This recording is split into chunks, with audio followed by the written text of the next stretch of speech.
Hello ladies and gentlemen, and welcome to the next tutorial that I am making, and this will be about my camera shake settings that I used in my latest edit. Now if you take a look here, after this guy gets the last kill, you can see that it zooms in a little bit and gets some like blur with it, and then there's a little camera shake. So I got a request to do a tutorial on that, so here it is. Here's an example of it first. Like right there. Alright, so I'll show you guys how to do that. Well, for this, just for saving some time here, I already pre-twixtered a little clip here.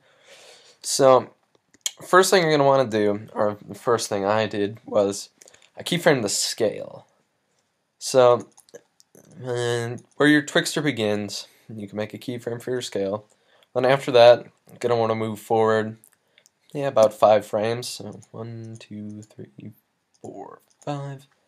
And then turn it up to maybe say about 110. So after you do that, just maybe move forward about 3 or so seconds. Then move that back to whatever your original scale was, like 100, 101 if you're cropping out black bars. But I already did that. So next thing you're going to want to do is we've pretty much handled the scale of it. Like after the shot goes out, it's just like boom, and it comes up in your face. You're like, damn, that was a good kill. So after that, the next thing you want to do is you're going to want to start your camera shake. So to do that, there's a expression that we use for position. So you're going to want to alt-click on the stopwatch for position, and then type in wiggle parentheses 3, comma. Now the thing is we don't want this to wiggle throughout the whole clip. So what we're gonna have to do is what I actually did in a previous tutorial of mine. We're going to want to keyframe the wiggles. So if we just exit out of that right now, it'll give us a little error message, but just leave it there. We can go make a new null object and then put slider control on that.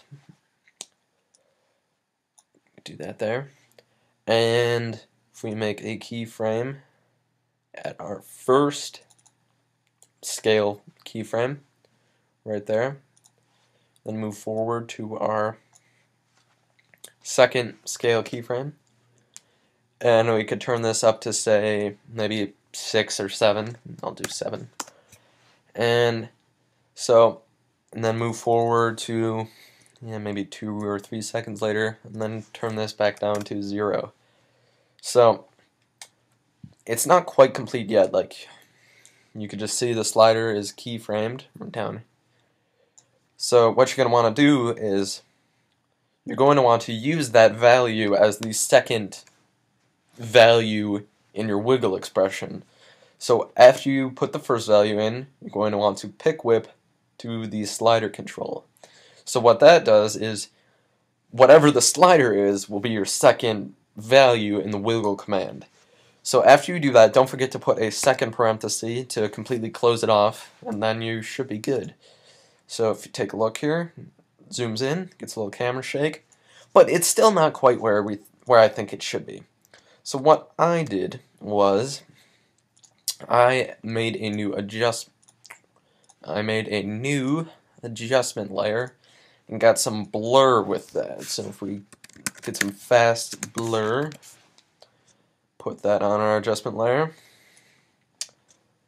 Where our scaling starts, we can keyframe the blurriness to 0 and check repeat edge pixels. And then right about here where our wiggle starts and it's like zooming in and everything, we can turn that up to I think I did like 15 or 20. Yeah, 15 looks good. And then we can move forward about 30 frames or so. So if you hit shift and hit the next arrow 3 times, that'll be 30 frames. And you can turn that down to 0. Now, one last thing that I'm going to do is I'm going to make these keyframes down here easy ease keyframes. And what that does is, actually I'll show you. If you go into your graph editor you can see right here, if you look at the scale one, zoom in a little bit. If you look at the scale like line of keyframes, you can see that it's completely linear right now, and like it's kind of gross. Like it just straight zooms out from what you originally had. So if you have your keyframe selected, you just right click on it and hit Easy Ease. So now if you go into your keyframe assistant thingy-mabob here, you can see that they are less linear. And you can also, like, you can see how it's a little curvy coming up right here and such, and you can edit the values of the curves if you really please, but I'm not going to do that. Just adding a little bit of Easy Ease itself works out nicely. And you can do the same thing, actually no, not to the null object. You can do the same thing to the blur, so it follows the so it like has the same motion as the scale. So if you do that, it'll look pretty good. So if we go through and get our final little preview here, let's see if it's looking nice. Alright, so shot goes out. That's some nice camera shake. Alright, well, this has been another tutorial by eButts. Thank you for watching, and if you find any of my videos helpful, please drop a like and maybe even subscribe. Alright, I will see you later.